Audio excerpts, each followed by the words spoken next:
Very good evening, ma'am. Good evening. Am I audible? Yes, ma'am. Very good. And who's this young girl whom am I talking to? Very dynamic, very young. Ma'am, my name is Ruhani Gulati. I'm a student of Happy Model School, Udhampur. I was just reading. I'm so sorry. And I'm very much down with viral. The weather is very bad here. Yes, But I ma'am. did want to, be part of this and co-host. So Rohani, you, and we also have from Aryan Public School. She is. Hello, ma'am. Hello. And My name hello. is Asmi, ma'am. And Your I am name from is? Aryan Public School.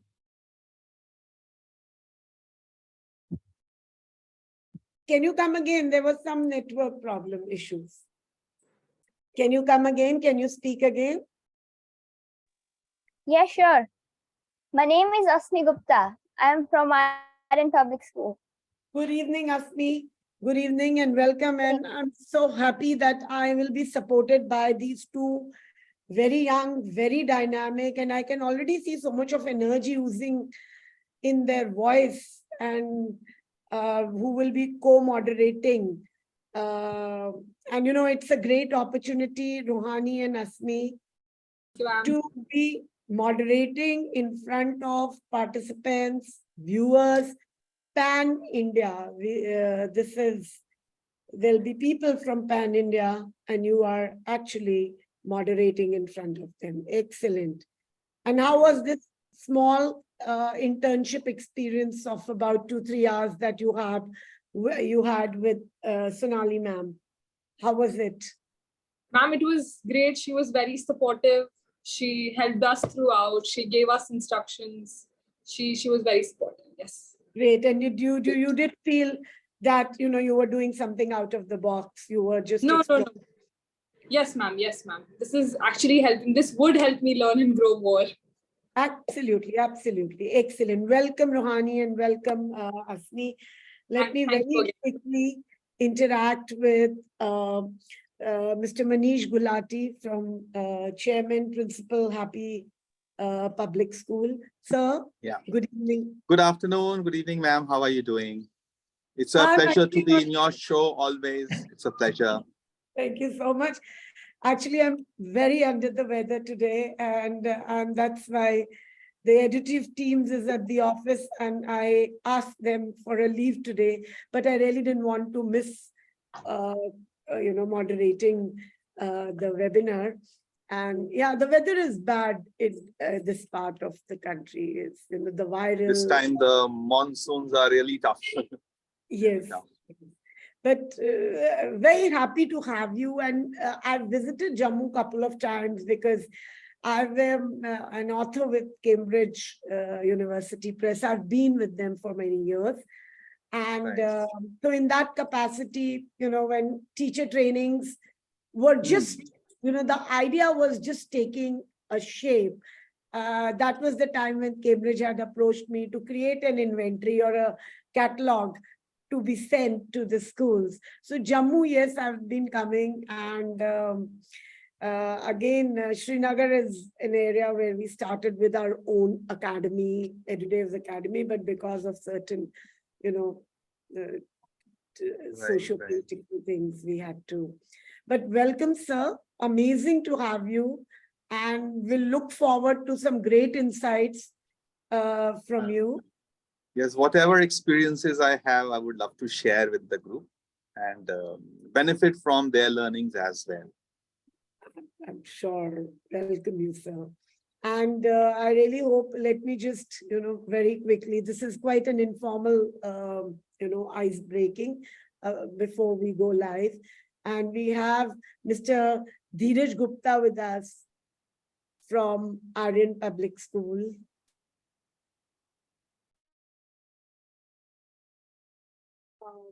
Sir, Dheeraj sir also joined. Has Dheeraj sir joined? Yes, ma'am. Hello, Mr. Dheeraj Gupta. Hello, ma'am. How are you? I'm good. Welcome to the show. Namaskar, sir. Namaskar, ma'am.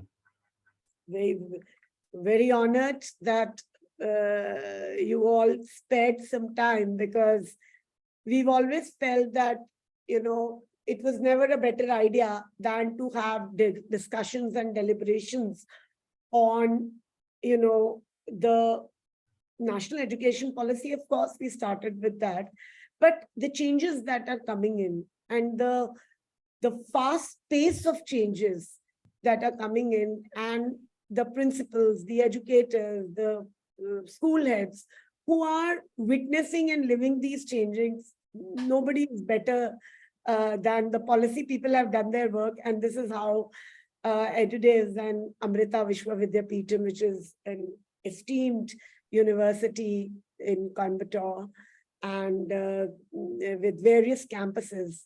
So we are the collaborators on bringing about this deliberations and discussions, and we invented, along with many other programs, this is one of our very, very favorite program, where we feel that all the stakeholders are part of this discussion. So the general mindset of how the things are changing, what is the expected out of the curriculums, how do we want the students to be shaped, how an educator needs to be there. So everything, anything and everything under the gamut is definitely a part of.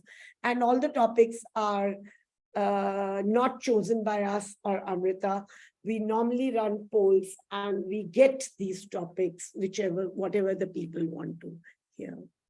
So Definitely. welcome, sir, and we'll be hearing a lot from you. And I'm sure, and that will be a great opportunity, being moderated by your own students. That is one element we've added to this show. Definitely, ma'am, definitely. We'll definitely have the things. There has been that the scenario, the education scenario is changing very rapidly, and definitely as school owners and the principals, we are facing lots of problems competing with the outside world, because employability, as you can have already, there are many reports that Indian students are not employable. This is not a good thing that we should have, because in India we have a human resource, a very high human resource, and if it is if we are not working on the employability of our human resource, that means we are losing a big resource. That is not good. So it's Absolutely. slice that is on the educationists to improve our teaching methodology and other methods. Definitely the onus is ours. Absolutely. Welcome to this show, sir. I think we are at 4:02. I'll very quickly introduce Ms. Lakshmi Madhavan, who represents Amrita Vishwa Vidyapeetham University, a young but very, very dynamic professor, assistant professor at Amrita Vishwa Vidyapeetham, a great career counselor. And even before we start, the room is already full, and people who are unable to join can join us from us, Facebook Live. So without, hello Lakshmi, welcome. Hi, ma'am. Yeah, good afternoon. Sometimes I forget you because you're always like a co-host and co-moderator with me. Yes. Welcome, Lakshmi. And we will now start our episode on this futuristic education. Yes, can the Edudevs team start the AV, please? I didn't catch that. Could you try again?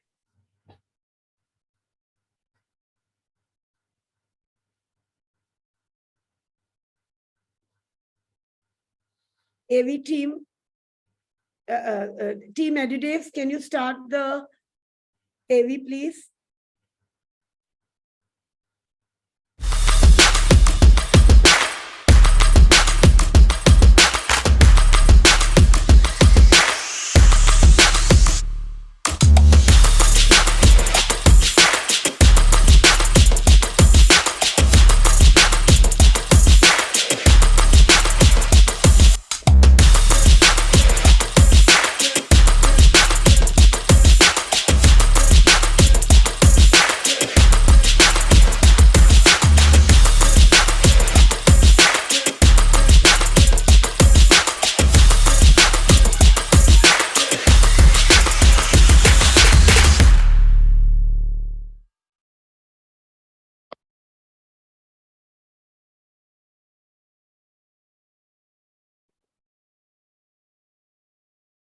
You see, the changing landscape of education is witnessing a paradigm shift, which, in simple words, I would like to say, we started with education 1.0, which was prevalent for about 200 years before independence. Or let me look at it, 1947, the threshold. We started with education 1.0, which was based on rote learning. Moving on to 2.0, 3.0, which the terms just meant the evolution of a system that was trying to liberate itself from just testing the memory of the students towards today, that we are at a system which is flexing its muscles and trying to create a robust system which is not going to test just the memorization of students, but rather hone them with the required, the desired 21st century competencies, 21st century skill sets. Now, we have witnessed the latest big document which became the talk of the country, that was National Education Policy 2020. But prior to that, we witnessed, which became like a worldwide white paper, that was Sustainable Development Goals, which had a policy, a desire, a requirement, a roadmap for all areas of life. SDG 4 talks about quality education. What is their desire? What did they aim at? Why did they write the word quality? We'll soon get into various insights about how and why these documents came. But as of now, let me tell you, there has been a paradigm shift in the education landscape.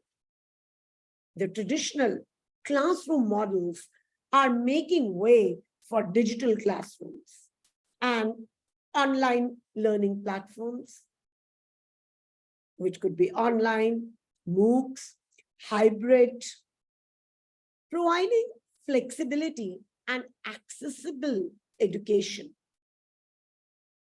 to each and every. The whole struggle is to make every child have access to education.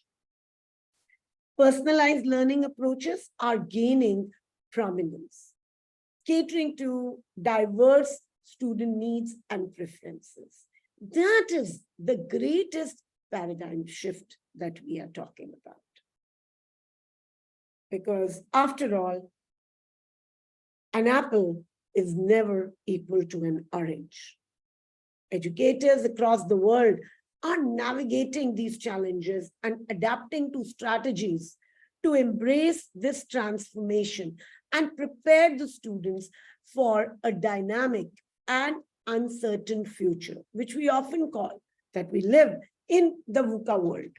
And students need not to be prepared for a particular curriculum. They need to be prepared with certain skill set, certain life skill sets, certain competencies, which will help them remain relevant for the coming future. Now, without spilling a lot of beans, because we have some very esteemed panelists today gracing our panel on this show. Let me start introducing our esteemed panel of today. I'm Devyani Kapoor, your host and moderator for today, or rather half a show, because I do have some great elements that we've added. My student crew that's going to co-moderate with me today's show. I welcome you all to the Futuristic Education web series, a collaborative initiative between Edudevs and Amrita Vishwa Vidyapeetham University to empower and educate the various stakeholders involved in education with the latest trends in education. A web series where we often invite representatives from a state, a union territory, the edu leaders, the students, the parents, the educators, to voice their views and on these pertinent issues of the 21st century. And today's union territory happens to be Jammu. Without much ado, let me introduce you to our special panel of today. We have with us Chairman and Principal, Happy Model Senior Secondary School, Udhampur, Mr. Manish Gulati. He is also the chairman of Shivalik College of Education, Science. He's a science communicator and mentor of Inspire program of Government of India. We welcome you, sir, and we look forward to hearing from you on this pertinent issue. Thank you. Thank you very much. We have with us Mr. Dheeraj Gupta, Principal, RN Public School. Mr. Gupta is a seasoned education professional with over 23 years of experience as the director of RN Senior Secondary School in Jammu and a partner at Accelerated Learnings. We welcome Mr. Dheeraj Gupta to this panel of, the seasoned panel today. Welcome you, sir. Thank you, ma'am. Thank you for such a warm welcome. We have with us Ms. Lakshmi Madhavan, Assistant Manager, Career Counseling Cell, Directorate of Admissions and Academic Outreach, Amrita Vishwa Vidyapeetham University. Lakshmi has about 6.5 years of teaching experience with computer science and has counseled thousands and thousands of students in how to choose the right career, how to create a right kind of profile. She takes trainings of sessions for exams like LET and CET. Welcome you, Lakshmi ma'am, to this episode. Thank you so much. Really happy to be a part of this session. Yeah. Great. Thank you so much, Lakshmi. We have with us Asmi Gupta, part of my crew, student of class 10, RN Senior Secondary School, Jammu. Welcome, Asmi, as my co-moderator. Thank you, ma'am. Thank you. I'm incredibly honored to be a part of this session. Thank you. Great. Happy to have you. We have with us Rohani, student of class 11 from Happy Model Senior Secondary School, Udhampur. Thank you. Welcome, Thank you. Rohani. Thank you. Thank you for such a pleasant welcome.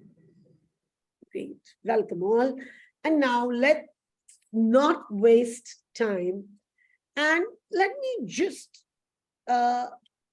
tweak the ice-breaking question and make it extremely simple to each of our panelists.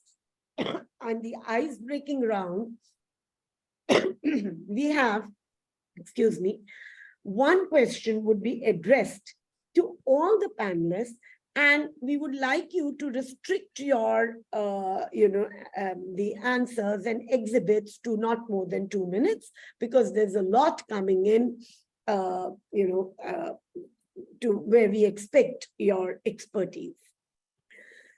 After the ice-breaking question, there is a one-on-one round where one particular area, one aspect of the of the topic will be addressed to each of the panelists, and there they have a time limit of about anywhere between 3 to 5 to 6 minutes. Moving on to the first ice-breaking question, and the answers I expect in the order of my introduction. That is, first is Mr. Manish Gulati, followed by Mr. Dheeraj Gupta, and then we have Ms. Lakshmi Madhavan answering it. So to put it simply, what has been your understanding, Mr. Manish, of this so much of being talked about paradigm shift? And this term, I think, it's the greatest trending term in the educational corridors. When we talk about this paradigm shift, maybe what are the 2 to 3 those shifts which are most affecting the schools, and where we really need to look at, work upon, or make the best use of those situations? Right, ma'am. So what comes to my mind on this is, the post-COVID era. COVID was, like a benchmark year. What it has brought out is the inefficiencies or deficiencies of the system that were there prior to this. The routine was going on. Whenever there is a sudden change, it forces us to think, where we are going, in what direction we are going. People got time to think. And then NEP came in as well. And today we realize, even in the board examination question papers, there is an emphasis on understanding aspects, application of knowledge. The questions have changed from what is reflection and why does light get reflected to, applications of reflection to optic fibers, for example. How does the signal travel? How do we get so much of data on our phones? So applications have become more important. Today, advent of the 4G, we find that knowledge, which was considered to be sacrosanct, is no longer a big thing. Knowledge we can get knowledge at a click of a button, but understanding of that knowledge and how to use it and where to use it and when to use it, these are the aspects which are expected from the students, the teachers, and the people who would be in the job tomorrow. Knowledge per se is no longer important. There was a time we used to say this person is so knowledgeable. Not knowledge itself, it has become less important. How you use that knowledge for the benefit of solving the problems of the society, applying it to new novel areas, getting new technologies made, these aspects have become more important. Yeah. Today we are talking about, universities are talking about designer degrees. You design your degrees. Student has the option to design and decide that what do they want to showcase to the world, their skills. And when we talk about this, then it is a very big thing for India, because we have been used to a very linear system of education, where there is from class 10, you go into either arts or go to commerce or go to science. Now, students have to be specializing in micro areas. So as they say, the world is knowing more and more about less and less. So yes, specialities and super specialities are the in thing that is there today. And our schools, our education system needs to teach the students not what to learn, but how to learn, from where to learn, And when you have that learning, how to collaborate with others and how to use that learning for betterment of society itself. I'll say so much at this point in time. Thank you so much. I think it was so well, spoken and so crisp that it's no longer knowledge, it's the application. And I would say that initially when we were talking about that no more is, learning content driven, then there was that it was curriculum driven. Now I think it is more like competency driven. So, from content doesn't remain important because content is going to change. It's changing. The world is changing so fast. So, yes, data becomes very important.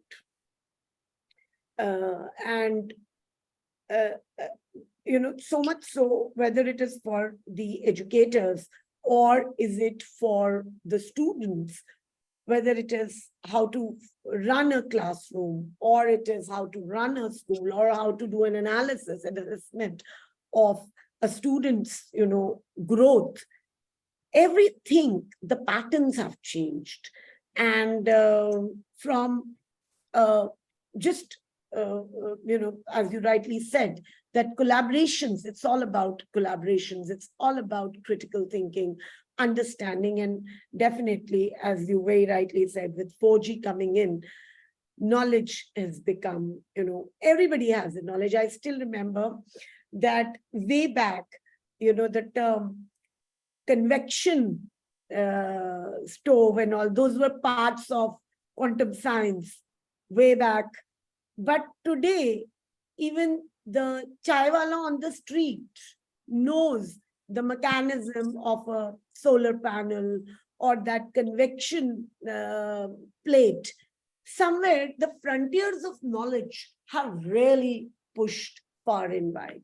Thank you so much, sir. Thank you. I shall come back to you. Over to you, Mr. Dheeraj.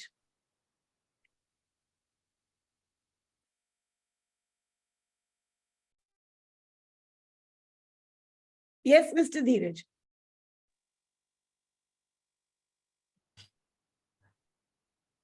Okay, ma'am, it's like this.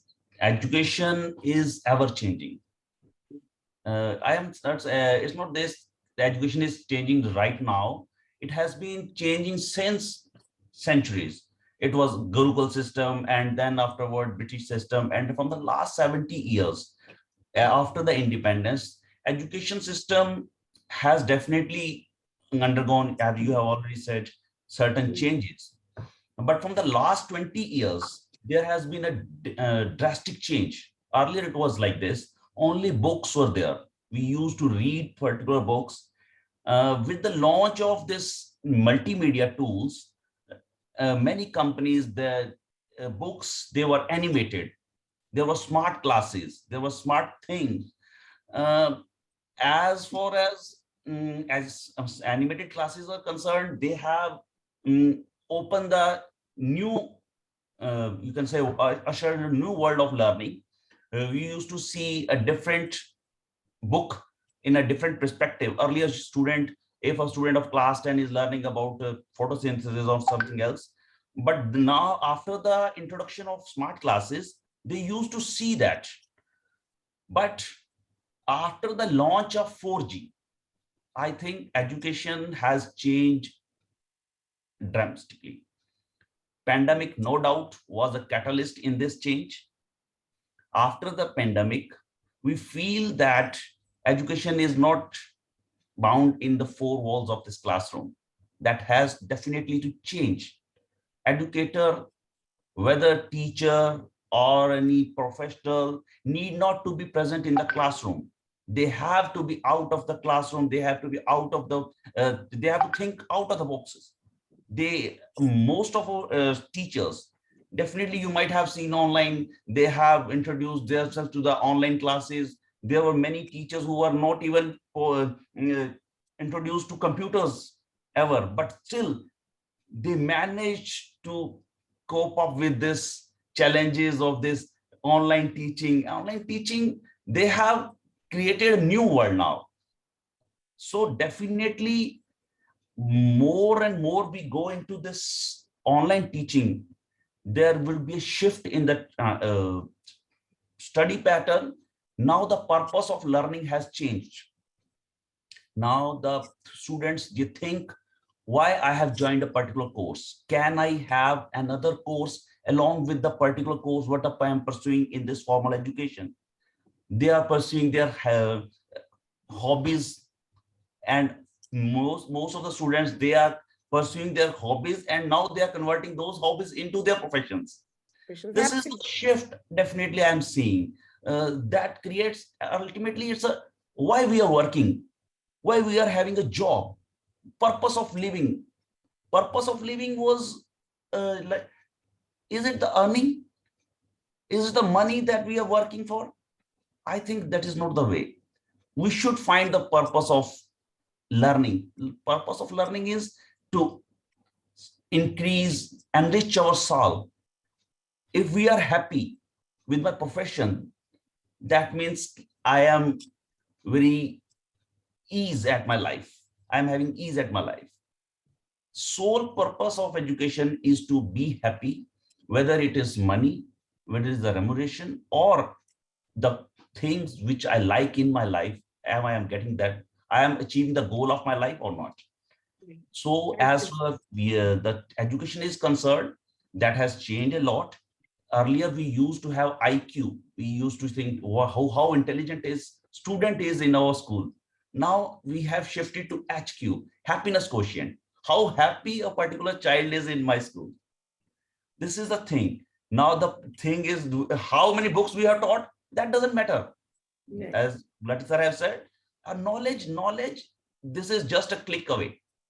Now, how well we have understood those concepts, how well we apply those understood concepts are applied to our real life. This is the thing that matters. And this is the shift that we are seeing in this 21st century. And definitely educators must be working on this thing, how to cope up. This is the challenge for us. Yes, I think so well said that, the whole idea is from a paradigm shift on the basic level. I say the whole idea which the educator has to understand is the shift is from rote learning to understanding and application. The shift is from content and curriculum to developing the right kinds of competencies. And that is how I think the designing of the question papers and assessment designing is also going to impact and is impacting. And that is where, as Mr. Gulati was saying, that the idea is how to use it, when to use the knowledge, how much to use the knowledge. And that is where the educators step in. Also, one aspect which I probably want to make is a great change maker in this entire thing, which you've already said, both of you, and I just reiterate your thoughts, is technology. Technology has become such a great enabler, and it is such a great path tender to how it's leading the education pattern, that it is now, it's not in our control. It's in nobody's control, because the teacher may not be well aware or well equipped with that technological tool, but the student is aware. So I think this is getting out of our control, that if we need to remain educators for the 21st century student, we need to, pick up the pace of our own development and, building our capacities as well.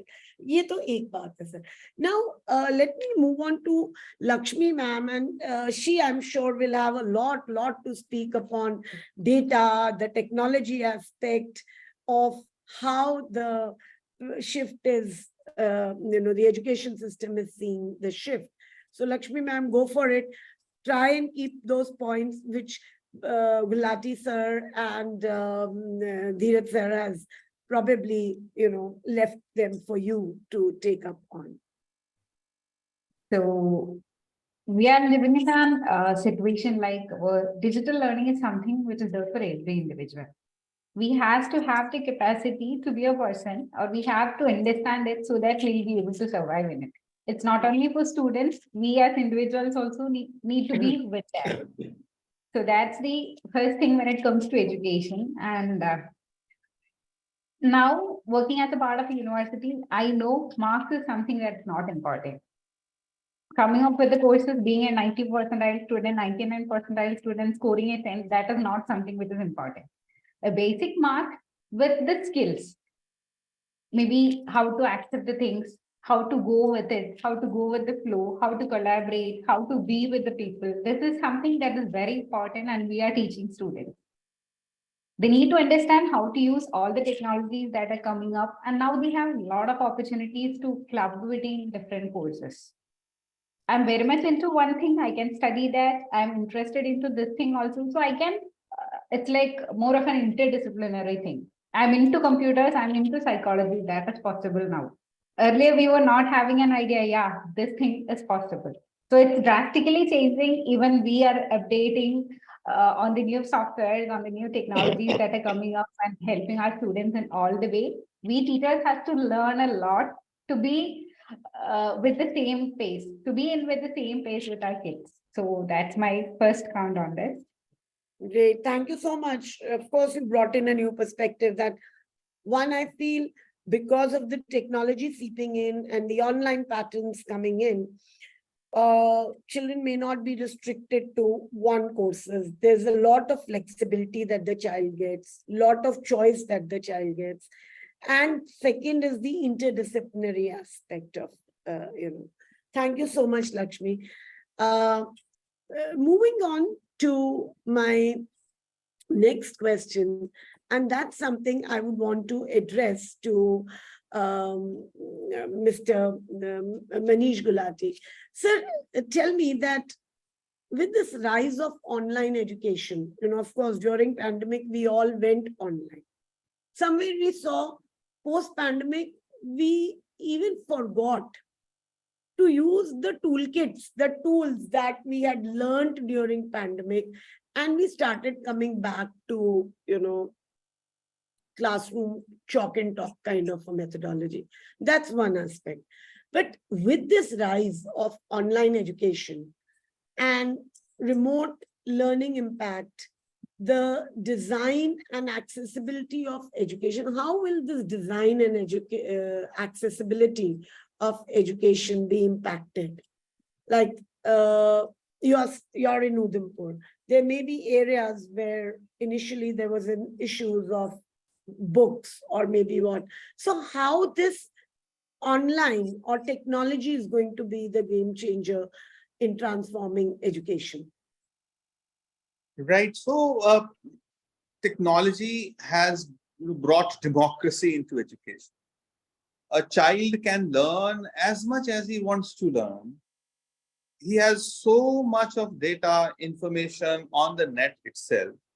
There was a time when we used to say that, no, so-and-so, I am sorry, I belong to a small place. I do not have an access to so much of knowledge as compared to a bigger city student.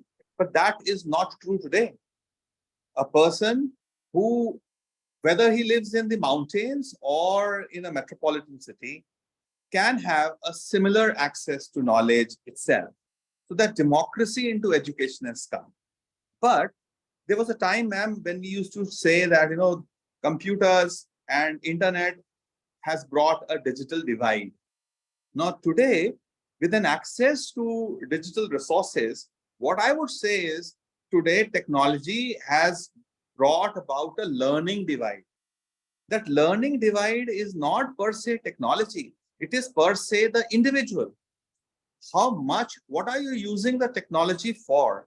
Is it for just social networking, or are you using it to build up your knowledge?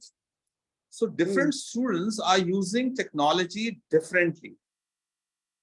Whenever a new thing comes up, it is observed that, the negative aspects of that are the first ones to emerge. People, students get distracted because of so much of data coming their way.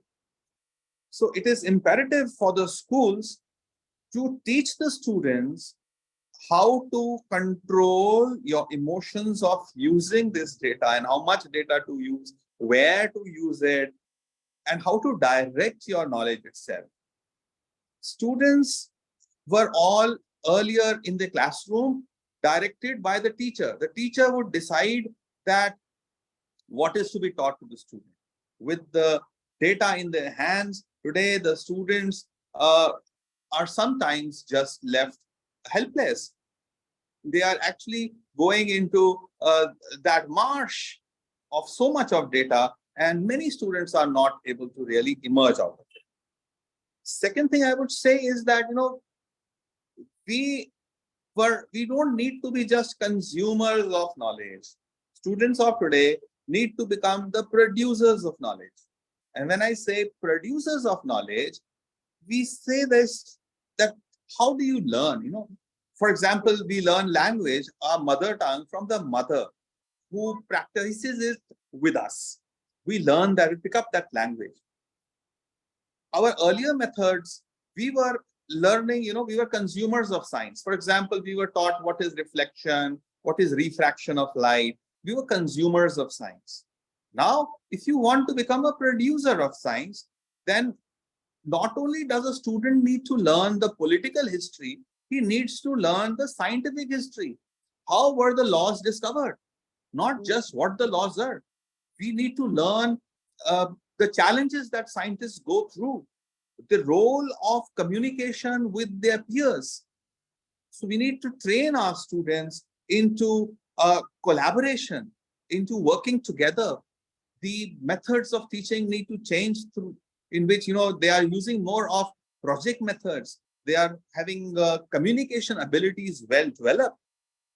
And for example, in our school, we have started using a pedagogy for science. We call it DSLR. Now, DSLR says, "Pehle dikhao, phir samjhao, phir likhao," and then R stands for repeat and revise by the student themselves. So no science topic should be learned by a student without doing science. Technology is one aspect of it. Looking at a video is good, but it is nothing in comparison with having hands-on learning. Doing one simple experiment by the child on their own brings so much more enrichment as compared to just using a video or a technological tool. And when you start doing science, then you are moving in the direction of becoming a producer of science, a producer of knowledge, and not just a consumer earlier of what the teacher gave us and now what the technology or the videos are giving us. So we would like to turn from just consumers of data and consumers of knowledge to even becoming producers of knowledge and learning the tools and the scientists use to build that knowledge. And that is what would be required in the times to come. That is what I would say at this point. I think, yes, from just consumers to producers of knowledge. And also, I feel that, that the biggest change with online and remote learning impacting the accessibility of education to the remotest areas would be in terms of, for example, I was reading somewhere the O labs, I think Lakshmi will be able to tell better, where the labs were not available to the students. So they could use the virtual labs, they could use, many of those techniques. So I don't know, but how much, sir, are you still following in your school a hybrid kind or virtual? How much is virtual teaching happening once we are in a normal scenario? Yeah. So maybe just example. We are not into virtual teaching as such, but then WhatsApp groups are definitely set up, and we do share some videos and knowledge inputs on the group so as to prepare the child pre-hand. But the teacher herself is not coming in and delivering any online lectures as such as of today. in my school or in the schools that I know of? I think everywhere. I think this is the scenario. The sad story is, and I really want to intervene, that when pandemic happened, we 100% and fully went online. Then when the pandemic started receding and we said, okay, let's start, opening up, when the country started opening up, the elite schools which had this, the luxury and the infrastructures, they started moving on to the hybrid model, where they said, okay, certain topics will be virtually taught, and for those, half of the batch would be in the class, half would be, and this was not, this was for certain topics. The children who would be in the offline mode, those topics will be dealt with them that day and the other. So some mechanism was created. Sad story is the hybrid model, which could have been the game changer, that was dropped even by the best of the schools. And they've all come back. Now, when we talk about tool, getting on the virtual, the online education, the only thing is certain tools are used by the educators in the classroom, or probably, as you said, and it's not you, all the school, because we work very closely with so many schools. Most of the schools, the best of the schools, have reduced it to the virtual meetings probably, or the WhatsApp groups, or the videos, or certain things. But the actual essence of hybrid model of learning, which was at that time, we had so many webinars, discussion on that certain are areas which can be well done, and certain topics can be very well dealt on a hybrid model. वो सब कहीं ना कहीं drop हो गया. So let's ask Dheeraj sir, can if you could pick up from here and say what is the existing scenario and how the future can be envisioned or envisaged with online and remote learning seeping in. क्या हम change कर सकते हैं existing? I would start with an old saying, too much of everything is good for nothing. And in the pandemic, we switched to online only. The thing is, अब दूध का जला छाछ भी फूक फूक के पी रहा है, because there were definitely, as Gulati sir has told, there were drawbacks. Online teaching do have drawbacks. They have pros and cons. Everything has its own pros and cons. The thing is, there are cons. Now the public, they have seen some cons from this online teaching. That is the only reason we are shunting away. But I think definitely hybrid learning is going to be the future of our learning. As far as my school, as I am telling this, some teacher training, most of the teacher training that has been happening in my school is online now. I am very fond of hybrid learning. I am a very good supporter of this, because in hybrid learning, there are many advantages of hybrid learning. Ma'am, it saves time. It saves students precious time of coming from a home and then going to coaching or different classes. There's ease of having classes from the home. Might be there are some days that students not able to travel to a particular school or a class or a coaching class or say whatever. Hybrid learning then will come to its as a savior. As hybrid learning model in Europe, if I will say, has been adopted before pandemic. But in India, definitely in the coming sessions, in coming years, we will be adopting hybrid models. Most of the companies, private companies and the teaching on platforms, they are shifting their strategy to the hybrid learning. We have seen many companies, online companies growing as giants. Those have been trying their might in this hybrid learning models. They have been into online. So there are so many companies that have risen so much during pandemic as online teaching platforms. But still, as I have earlier said, there are many cons and drawbacks of online teaching only. They have now switched to hybrid. Hybrid learning models will definitely use AIs. AI is the new tool and is the new revolution that I'll say. AI must be used, ma'am. Definitely, all of you educators will agree with me. Best of the best school, best of the best teacher and the class will have only 75% success rate. What I mean by the success rate is the level of the understanding. Definitely, we will be having 25% students who are not understanding the concept so well. They are not competing with the other students, those who are doing 75%.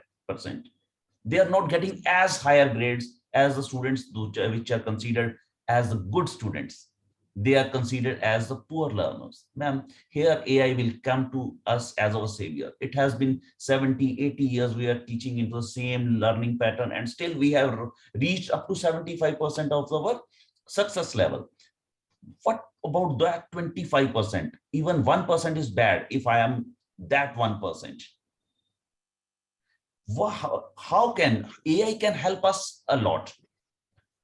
AI can create personalized curriculum.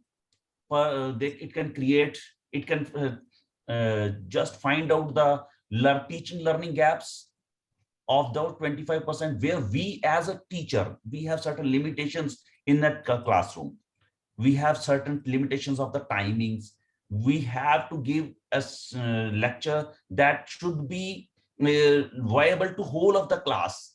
Say a class of 30, we should be delivering lecture for whole of the class. But what about that? Those 5 students, those personalized lecture, those personalized things, the thing that could be done by the help of AI. AI can plug those gaps. They can suggest us the ways where we can plug those teaching learning gaps. So I think hybrid learning model will definitely pave the way towards this AI and other things. Future, what if I have see, my vision is that hybrid is the only way to learn, and we'll be adopting very soon. Yes, I think that's right. Now, the problem is that AI has been introduced by the policymakers as part of curriculum.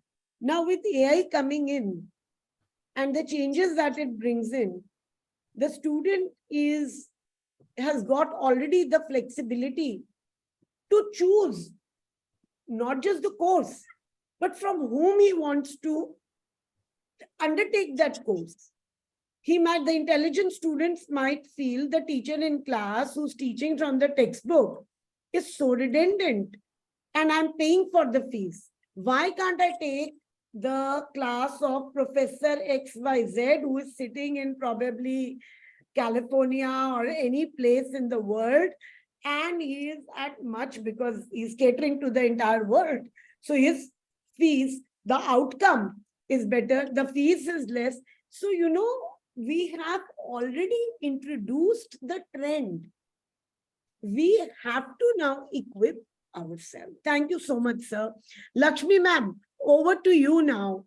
I would like to ask you that what innovative assessment methods are being employed in modern education system to gauge students' understanding and skills beyond the traditional exams?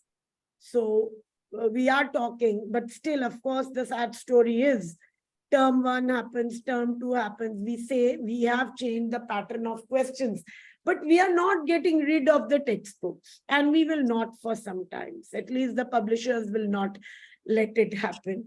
But soon the trend will come. But then how innovative assessment can be designed? Because there are a lot of educators who would like to know that what is lying in store with the changes coming in. Yes. So it's not an easy task. It will take some time for we as educators to be with them. So here, in the initial part where we can use the technologies, it can help in evaluating the papers in the grading system. And as Dheeraj sir have told, We can use this technology as an aid, maybe as a supporter for the students to provide them that personalized learning experience. This is something which is going to help the teachers also. Which range the student is studying, which all factors is the gap. Is he like not able to understand the range in which I am talking, or he wants it in this level? So it's something which helps us to, I would say, remove all the clerical work. This is the initial part, to remove all the clerical work from the teacher, the educator side. The evaluation, the assessment, the grades, everything goes to technology. It could be done by that part. If the exams are being conducted with the help of them. So we have certain labs where we used to conduct exams with the AI assisted system. So student is sitting in front of the laptop, they are writing the examination. The system is itself monitoring the exam that the student is writing. So we have some semester exams in that regard. So no teacher has to do the invigilation, or that part of duty is gone. So they can invest their time in something else. So that is one method where we use the AI for all the grading, all the evaluation, all the invigilation part. The second one is using different methodologies. I would say the proper feedback, or the timely feedback that is possible because of this technology. Maybe you can use chatbots or different systems, different platforms are there. They'll give you the feedbacks at the same time. So it's not like, yeah, I'll get this reply from my teacher by tomorrow. I can just use anything, I can get the answer, I can continue my study. So that's another thing. The machine learning or the NLP has a lot of algorithms which this AI is being used, and some software also. There are a lot of software, a lot of tools like Mentees and all, Mentimeter and all of them, where we use to conduct the polls in between the sessions. So what is this thing? What's the idea?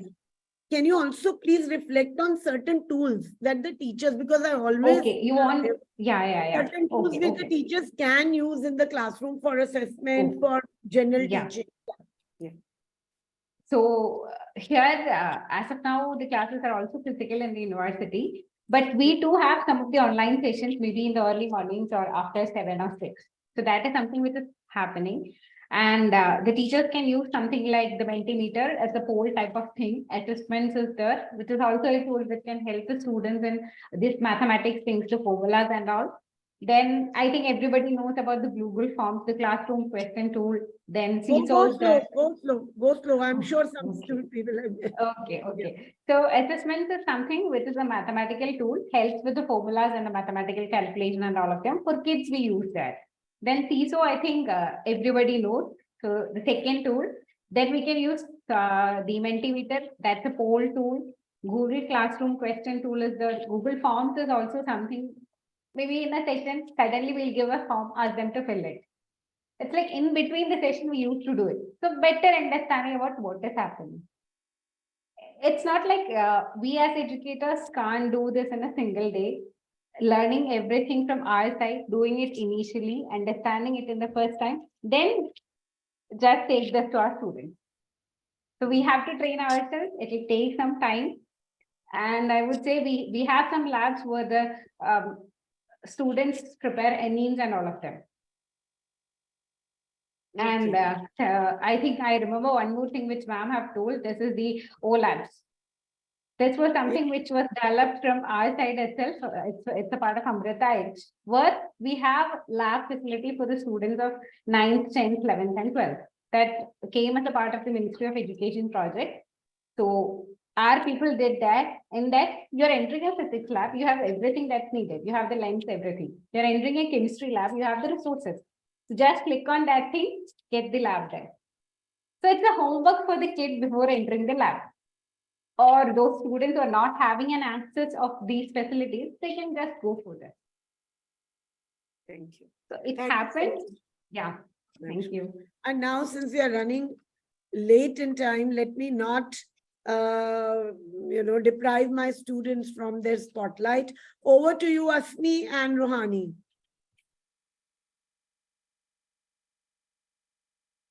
Yes, ma'am. Ma'am, my question is to Lakshmi ma'am. As today our curiosity has brought us here in this discussion with you all great educators, I would like to ask for your valuable opinion on how is modern education fostering a global perspective and cultural awareness in students to prepare for a diverse and interconnected world. Ma'am, please. Yeah. So when it comes to imparting, or when it comes to fostering something related to the global perspective and cultural awareness, I would say it's easy at this point of time. Because I am here listening to a lecture from somebody who is in the other part of the world. I'm able to interact with him. So that interaction can also give me some ideas, some insights about the background from which he is. And there are some programs which a lot of colleges and universities are offering, something like the student exchange programs. I'm a student of BTech. In the final year, I could go to the wherever country, wherever university I want. I'll complete my project there. Maybe I'll go as a part of my internship for 1 month. I'll be there. I'll take the guidance from the professors of that university. I'll be completing my projects there. So there are a lot of activities which are being conducted by different universities, different colleges, so that it's not the education system of our country. It's the education system. It's the perspective as a whole, where you will exchange ideas. You will exchange your perspective on something. They'll exchange their perspective on something. You'll come to know about everything that's happening around, or you'll have a whole idea about, yeah, this is happening there. We need to understand, or we need to have an idea about what all things are happening globally each and every day. So it happens through the communication. It happens through the collaboration between you and the maybe your fellow students, the educators, and all. And it's truly easy to have that knowledge through these platforms that we are having. Thank you, ma'am. Thank you for your words. They are pretty helpful. Thank you.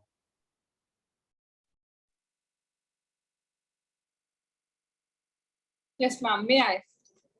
First of all, I would like to thank my respected principal, Sir Divyani ma'am, and Edudevs for giving me such an incredible opportunity to be a part of this insightful panel discussion today. I would also like to appreciate the Edu Intern program for giving me the opportunity today to learn, to grow. So my question to you, Lakshmi ma'am, is how can I check the decline in group discussions, academic talks, social interactions, and peer-to-peer learning when everybody is engaged in technology for their needs?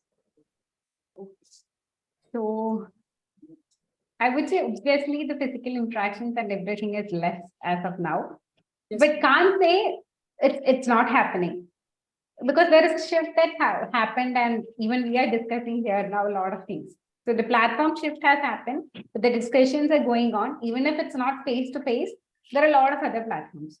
So it's you as students or you as individuals needs to decide on, yeah, which is my area, what I want to do, whether I want to participate, because I would say there are a lot of things that's happening around through this online platforms, a lot of discussions, a lot of classes, even somebody who is not having a basic idea about coding can now be a programmer with the help of these resources. It's like, I don't want to depend on anybody. Every line, every code, every error, I have the resource. I am having the resource. I just want to check it. I just want to understand it, and I will be able to solve it. So you need to understand what is something that you need, which platform is helpful for you, and you can go with the flow. I know when it comes to offline, the discussions and everything is less, but maybe in schools, I think a lot of programs are being conducted where all these collaborations, all this peer-to-peer learning is happening to some extent. We also have a lot of programs where our students come as a group, they gather, they have discussions, they have opinions. We should make use of both these platforms. It's something that Sir has already mentioned, maybe a hybrid thing. Both the online and the offline we have to be part of. Yeah. Thank you. Thank you so much, ma'am. It was really helpful. Thank you once again.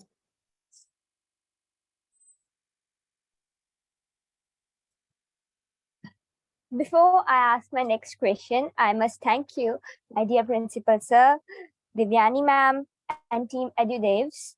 Also, thank you, Edu Intern, for finding me worthy of this event. Now, my question is to Manish Sir.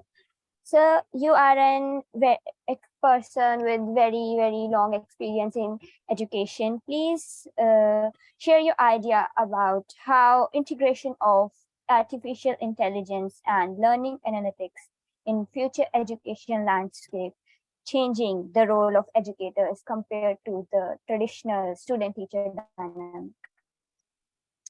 Right, Asmi, a very nice question.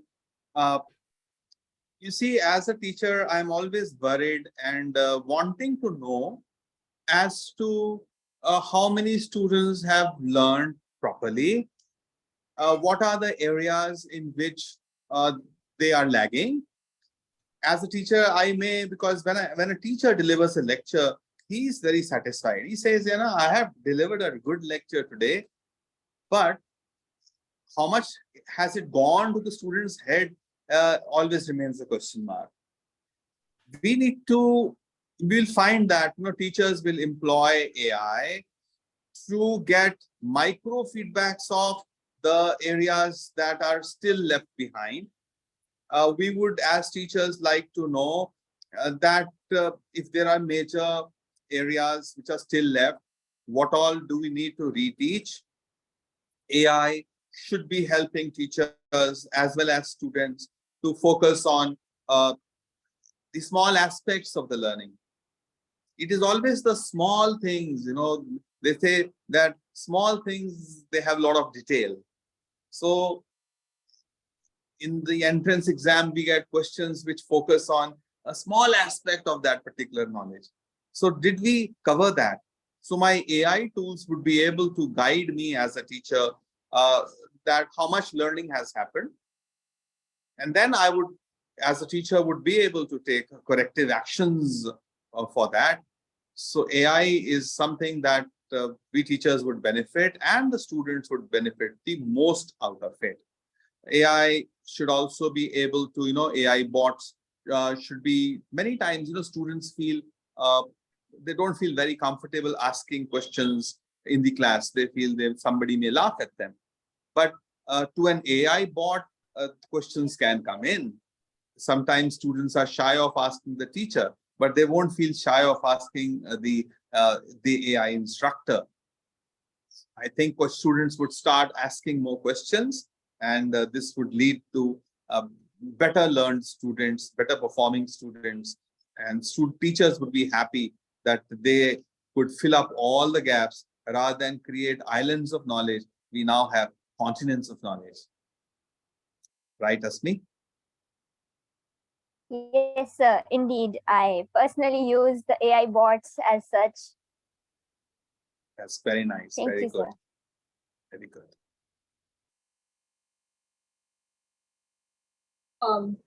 Thank you. My question is for Dheeraj sir. Hello, sir. My question to you is, how does the future education landscape prepare students for the challenges of the rapidly changing job market differently from the way traditional education prepares students for more stable career paths? That's a tough one.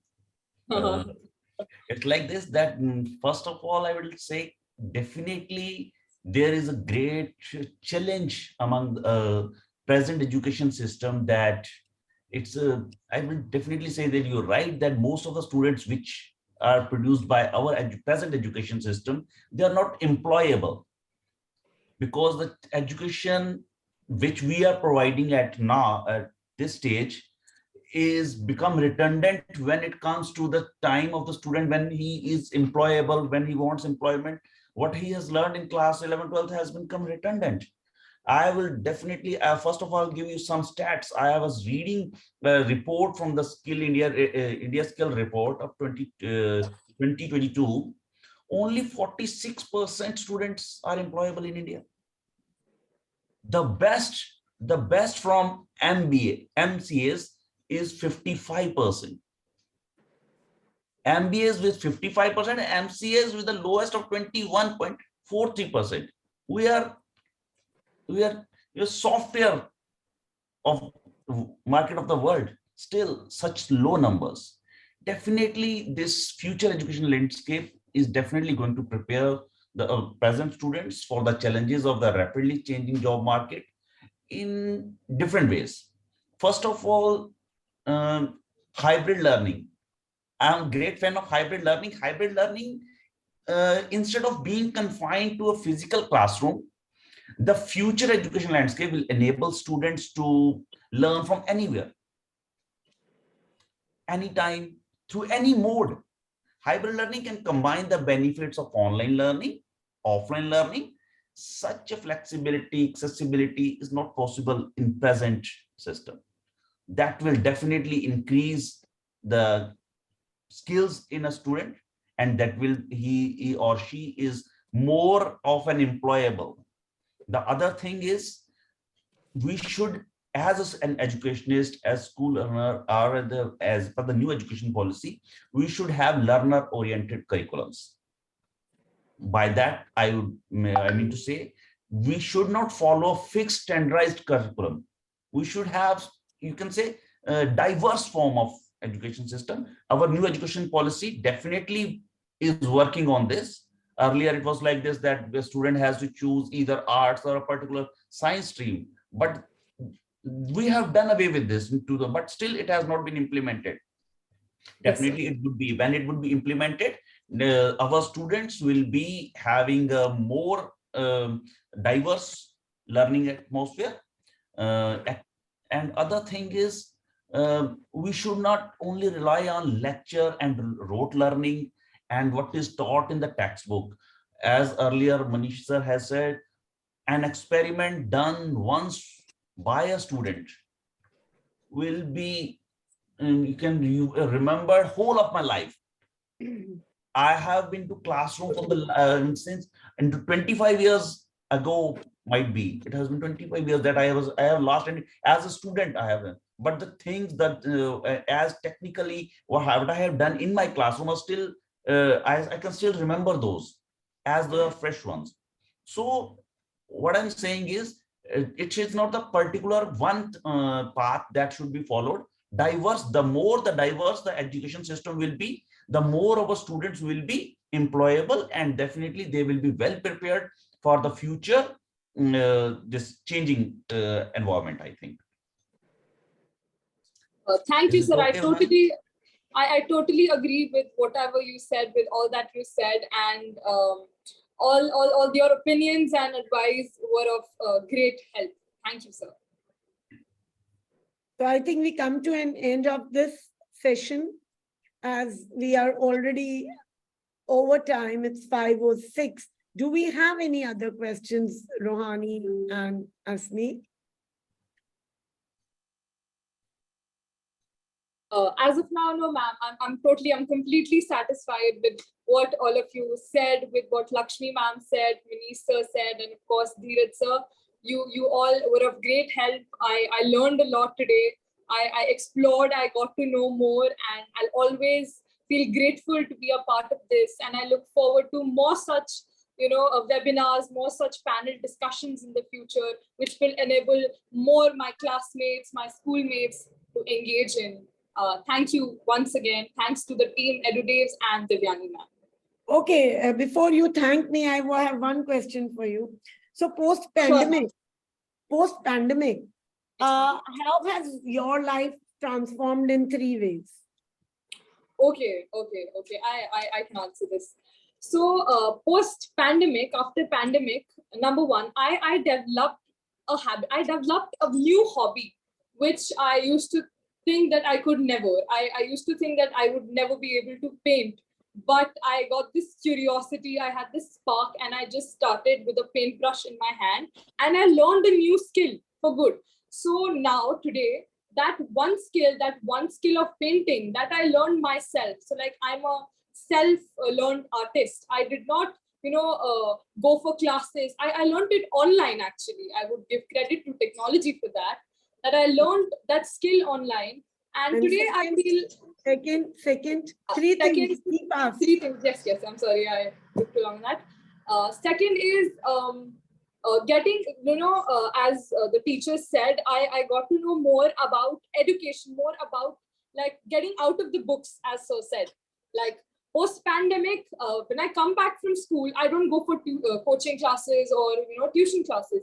I rather attend. I rather look on the options available on YouTube or some other platforms, different websites, because they have more resources. I feel if I go to a particular teacher every day, I will be seeking information from one person. I respect that, but when on a social media, on internet, I can have so many resources, so many patterns open up. I have so much of option to choose from. So that's number two, like being introduced to technology for more knowledge, for more better resources, for better education. And number three would definitely be my digital skills. As we're talking of technology here, my digital skills, that is editing and like everything. I'll be honest here, I've learned online through technology, and it actually helped me a lot.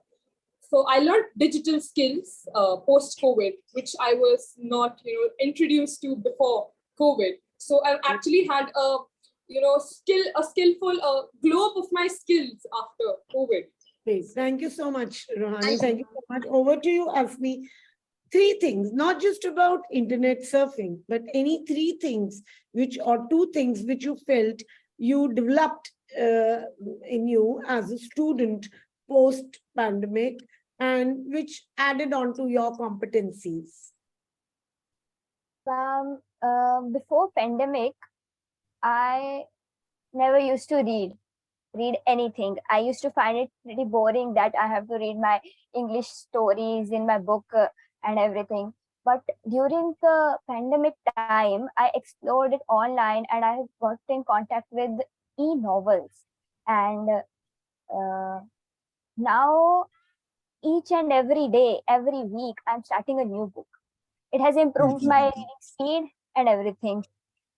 Also, during the times of COVID, as my second thing, I joined online classes on all India level platforms. There were students from different schools on different levels. They used to talk in the ways about a different level of education. So from there, I got a different sort of exposure. So that was another thing. Plus, when we were free from the school's daily routine, and then after that going to the coachings and everything, I had abundant of time to do anything I want. I used to do many things like that. I learned knitting. I learned making jewelry over the bead looms. Such many arts I have tried to in these 2 years, and I really love my time with my art. You can check this out. I have uploaded it on social media. So But wait, this was Asmi and this was Rohani. Both of them developed certain competencies, skills, and that is why they are here.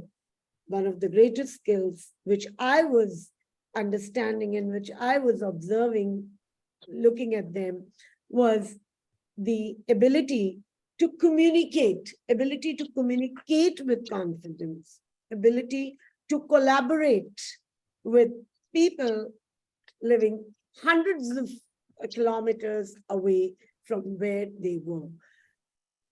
More on to Futuristic Education, which is a web series dedicated to future of education. As all good things come to an end, so shall this discussion on the changing landscape of future of education. Before we close the session, I would like our esteemed panelists to, not more than in 1 minute, share with the viewers their one last resting statements. Right. So I would tell to this group that learning is a continuous thing. We should be ready to learn from wherever we get an opportunity. and not only learn, teach as well. Teaching is a good way of learning. So if you learn something, share with others, and you'll find your skills, communication skills would go up. Mere just picking up skills and not sharing is not a good idea. So share with everybody and motivate them as well. Learn every day, and life is beautiful. Pick Great. up some hobbies like cycling as well. So stay healthy. Excellent. Thank you so much, sir. And I could actually see Rohani glee on sir's face, and the smile retained when he came. We felt so proud of his students taking part in this national level webinar. Thank you so much, sir. Over to you, Dheeraj sir, for that one resting statement.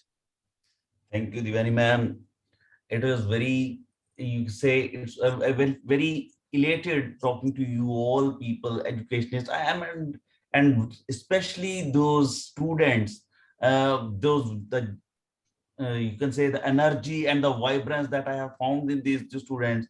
Definitely hybrid learning and the online teaching and the teaching from the schools, they have definitely created one of the good students, and the educators like you people are there to have this meetings and these webinars. They will definitely bring a change in our country, and through these types of students, if we are producing these type of students, definitely we're looking at a very good future, and hopes these webinars will be a continuing an effort. And it was very wonderful experience for me to share few ideas with you people, and I feel really elated. Thank you for all this. Thank you so much, sir. Pleasure was all ours, with the principals and seasoned academicians coming in and speaking to our audience. We always feel that that's such a great part of your time that you dedicate to the social cause. Thank you so much, sir. Moving on to Lakshmi ma'am. Yeah, so initially I would like to congratulate Ruhani and Asmi. So yes, it was really wonderful from your side. Keep going. So try to achieve higher heights. So yes, and I'm really happy to be a part of this session. And as Sir told, learning is something, it's a lifelong process. It's a lifelong journey. So we'll be learning a lot of new things every day. Always be open to them. Start learning new technologies and all. But be sure that you are not overburdening yourselves with everything that's there. So try to find out, what suits you more. Start doing that thing more, and be happy. And thank you so much. Thank you so much, Lakshmi ma'am.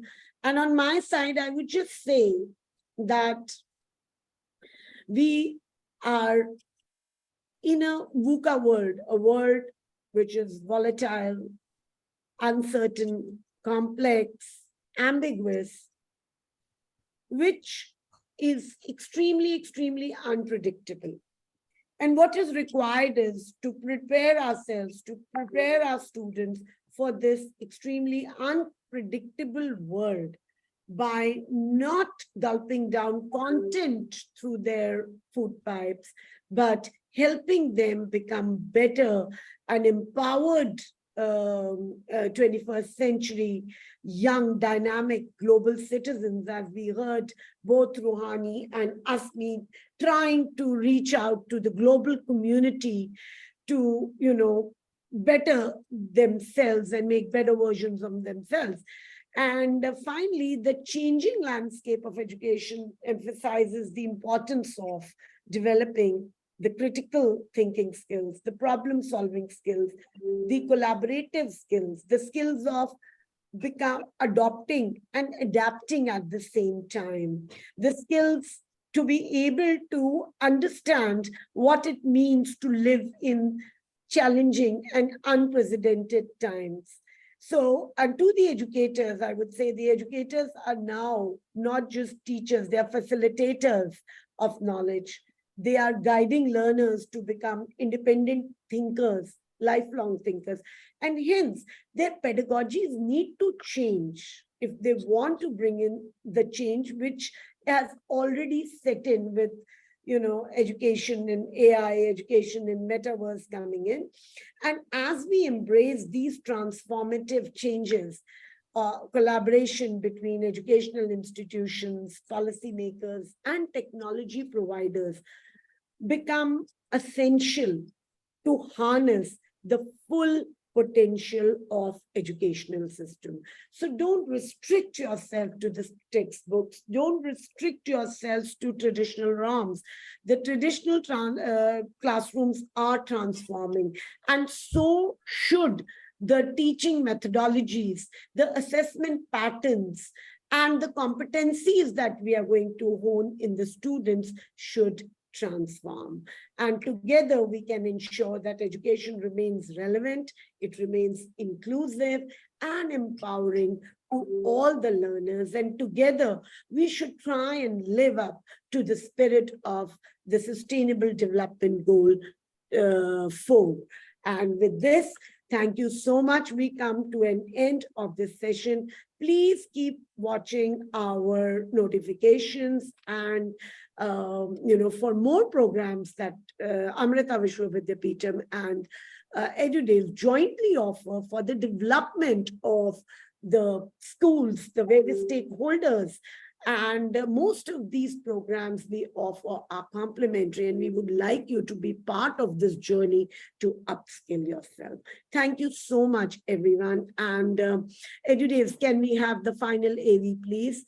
And from bottom of my heart, I thank Mr. Manish Gulati, Mr. Dheeraj Gupta, Lakshmi ma'am, Asmi and Rohani, team Edudevs, team AVV. Thank you so much. Thank you so much, ma'am. Thank you. Thank you. Thank you, everybody. Thank you, Ji. Thank Please you. stay on for the last AV. Please stay on for the last AV.